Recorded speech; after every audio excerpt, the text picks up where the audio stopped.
നമസ്കാരം. ശിവാനന്ദലഹരിയിലെ 80-ാമത്തെ ശ്ലോകം. ഏഷ്യത്യേഷ ജനിം മനോസ്യ കഠിനം തസ്മിൻ നടാനീതി മദ്രക്ഷായേ ഗിരിസീംനി കോമളപദന്യാസ പുരാഭ്യാസിതഃ നോചേത് ദിവ്യഗൃഹാന്തരേഷു സുമനസ്തൽപേഷു വേദ്യാദിഷു പ്രായതാ സത്സു ശിലാതലേഷു നടനം ശംഭോ കിമർത്ഥം തവ. ഏഷഃ ജനിം ഏഷ്യതി, ഇവൻ ജനിക്കും എന്നുള്ളത് തീർച്ചയാണ്. അസ്യ മനഃ കഠിനം, ഇവൻ്റെ മനസ്സാണെങ്കിൽ അതികഠിനമാണ്. അസ്മിൻ നടാനി, അതിലെനിക്ക് നൃത്തം ചെയ്യേണ്ടതായി വരും. ഇതി മദ്രക്ഷായേ, ഇങ്ങനെ എൻ്റെ രക്ഷയ്ക്ക് വേണ്ടിയാണോ, ഗിരിസീംനി, പർവ്വതത്തിൻ്റെ മുകളിൽ, പുര, പണ്ട് തന്നെ, കോമളപദന്യാസഃ അഭ്യാസിതഃ, അതിലോലങ്ങളായ തൃപ്പാദങ്ങൾക്ക് നൃത്തം ചെയ്യാൻ പരിശീലനം കൊടുത്തത്. നോചേത്, അങ്ങനെയല്ലെങ്കിൽ, ദിവ്യഗൃഹാന്തരേഷു, പൂമെത്തകളും, വേദ്യാദിഷു, മണിത്തറ മുതലായതും, പ്രായഃ സത്സു, മിക്കപ്പോഴും സ്വാധീനത്തിൽ ഉണ്ടായിരിക്കുമ്പോൾ, അതായത് പൂമെത്തകളും മണിത്തറ മുതലായവയും മിക്കപ്പോഴും കയ്യിലുണ്ടായിരുന്നിട്ടും, അല്ലയോ ശംഭോ, ഹേ ശംഭോ, അല്ലയോ മഹാദേവ, തവ ശിലാതലേഷു നടനം കിമർത്ഥം, അങ്ങയുടെ ഈ പാറപ്പുറത്തുള്ള നൃത്ത പരിശീലനത്തിൻ്റെ ആവശ്യം എന്താണ്?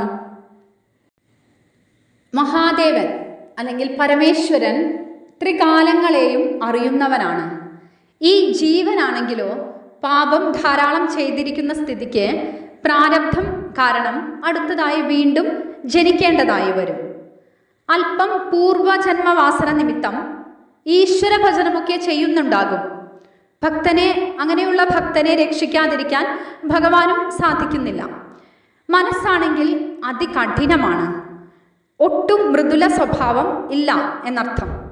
അതൊന്ന് മയം വരുത്തണമെങ്കിൽ ആ മനസ്സിൽ ഭഗവാൻ ഒന്ന് നൃത്തം ചവിട്ടണം. ആ നൃത്തം വയ്ക്കൽ ഒഴിച്ച് മറ്റൊരു ഉപായവും മനസ്സിനെ ലോലമാക്കാൻ ഇല്ല. സ്വതേ നൃത്തം വയ്ക്കാൻ അതിമിനുസമുള്ള ഗൃഹാന്തർഭാഗങ്ങളും പൂമെത്തകളും മറ്റുമുണ്ട്.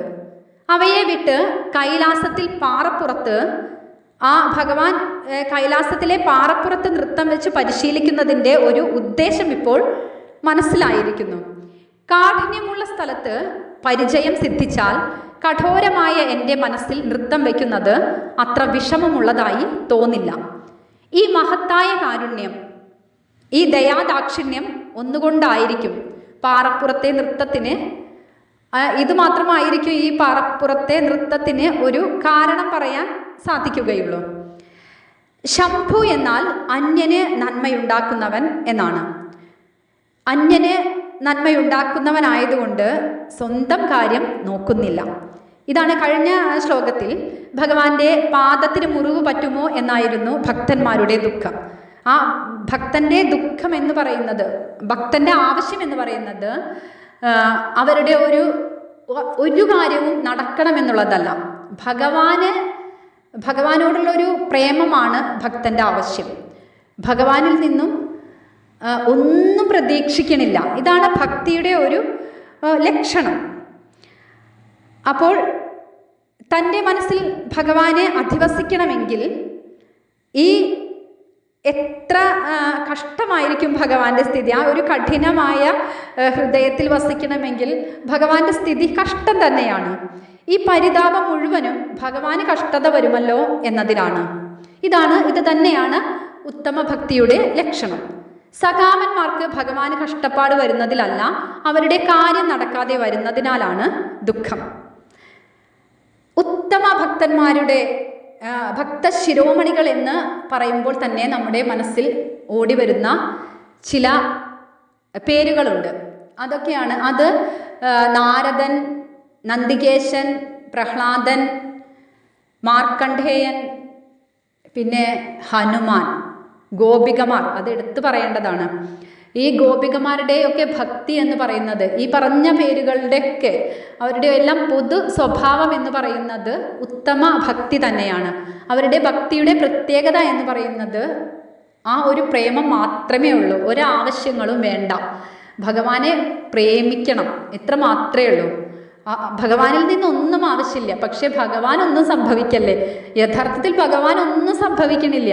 എങ്കിലും ആ ഭഗവാനോടുള്ള പ്രേമം കാരണം ഭഗവാൻ ഒന്നും സംഭവിക്കല്ലേ. ഗോപികമാർ വിചാരിച്ചത് കൃഷ്ണൻ ഈ കാട്ടിലും വീട്ടിലൊക്കെ ഓടി നടക്കുമ്പോൾ ആ മൃദുവായ പാദങ്ങളിൽ വല്ല കോറലും സംഭവിക്കുമോ, വല്ല മുറിവും സംഭവിക്കുമോ എന്നുള്ള ആദിയായിരുന്നു. ആ ഭഗവാനിൽ തന്നെ മനസ്സ് ഉറച്ചിരിക്കുന്നത് കൊണ്ടാണ് ആ ഒരു ആദി, ഭഗവാന് വേണ്ടിയിട്ടുള്ള ഒരു ആദി. അത് ഒരു ഉത്തമ ഭക്തി ലക്ഷണം തന്നെയാണ്. ഇന്ന് കാണുന്ന ക്ഷേത്രങ്ങളിലെ തിക്കും തിരക്കുമെല്ലാം ഈ ഭക്തിക്ക് വേണ്ടിയിട്ടല്ല, ഈ ഭക്തി ചെയ്യുന്നതിന് വേണ്ടിയിട്ടല്ല. അതിന് പിന്നിൽ ഒരു ഉദ്ദേശം തീർച്ചയായിട്ടും ഉണ്ട് എന്നുള്ളതാണ്. അതിൽ എല്ലാവരും അങ്ങനെയാണ് എന്നല്ല, എന്തെങ്കിലും ഒരാവശ്യം അതിന് പിന്നിലുണ്ടാവും. ഒന്നില്ലെങ്കിൽ മകൻ്റെ മകളുടെ പരീക്ഷ, വിവാഹം, ജോലി, എന്തെങ്കിലുമൊക്കെ, അല്ലെങ്കിൽ അവരവരുടെ തന്നെ സ്വന്തം എന്തെങ്കിലും ആവശ്യങ്ങൾ അതിന് പിന്നിലുണ്ടാവും.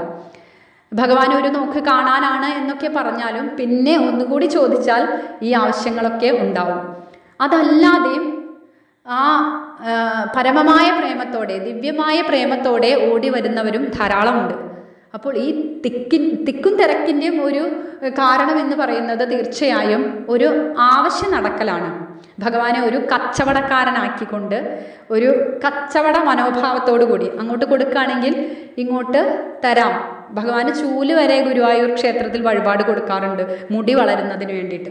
അപ്പോൾ മുടി വളരുമെങ്കിൽ ചൂല് കൊടുക്കാം, ആ ചൂല് കൊടുത്താൽ ഭഗവാൻ അനുഗ്രഹിക്കും. ഇങ്ങനെയൊക്കെയുള്ള ഒരു വിശ്വാസമാണ്. അതിന് ഭക്തി എന്ന് പറയില്ല, അതൊരു ആവശ്യം നടക്കലാണ്. അതൊക്കെ തെറ്റാണ് എന്നല്ല. ഈ ദേവി ദേവന്മാർ എന്നുള്ള സങ്കല്പങ്ങൾക്ക് പിന്നിൽ ഉൽപാദന ശക്യത എന്നർത്ഥം പറയുന്നതിൽ തെറ്റൊന്നുമില്ല. ഭഗവാനോട് ആവശ്യം പറയുന്നതിൽ ഒരു തെറ്റുണ്ട് എന്നല്ല പറയണത്, അതിന് ഭക്തി എന്ന് പറയരുത് എന്ന് മാത്രം. ഇപ്പോൾ ലക്ഷ്മി ദേവിയെ ഉപാസിക്കുന്നത് ധനത്തിന് വേണ്ടിയാണ്. ധനത്തിൻ്റെ ദേവതയായി പറഞ്ഞിരിക്കുന്നത് ധനത്തിന് വേണ്ടി ഉപാസിക്കാൻ തന്നെയാണ്. അതുപോലെ സരസ്വതി ദേവിയെ വിദ്യയ്ക്ക് വേണ്ടിയിട്ട്, ശക്തിക്ക് വേണ്ടി, ഇങ്ങനെ ഓരോ സങ്കല്പങ്ങൾക്കും പിന്നിലൊരു ആവശ്യമുണ്ട്. അത് തെറ്റായിട്ടല്ല. പക്ഷേ ഭക്തി എന്നുള്ളതിന് ഒരേ ഒരു അർത്ഥം മാത്രമേ ഉള്ളൂ. ഭാഗവതം വായിച്ചാലും, നാരദീയ ഭക്തിസൂത്രം വായിച്ചാലും, ഭഗവത്ഗീത ഭക്തിയോഗം വായിച്ചാലും നമുക്ക് മനസ്സിലാകുന്നത് പരമമായ പ്രേമം, അതായത് പരിപൂർണമായ സമർപ്പണത്തോടു കൂടി ഭഗവാനോട് ഭക്തി ചെയ്യുക, അതായത് ഭഗവാനെ അങ്ങോട്ട് സ്നേഹിക്കുക, പ്രേമിക്കുക. ഇതാണ് ഭക്തിയുടെ മറ്റൊരു പേര് എന്ന് പറയുന്നത് തന്നെ പ്രേമം. അത് മാത്രമേ ഭക്തിക്ക് നിർവചനമായിട്ടുള്ളൂ.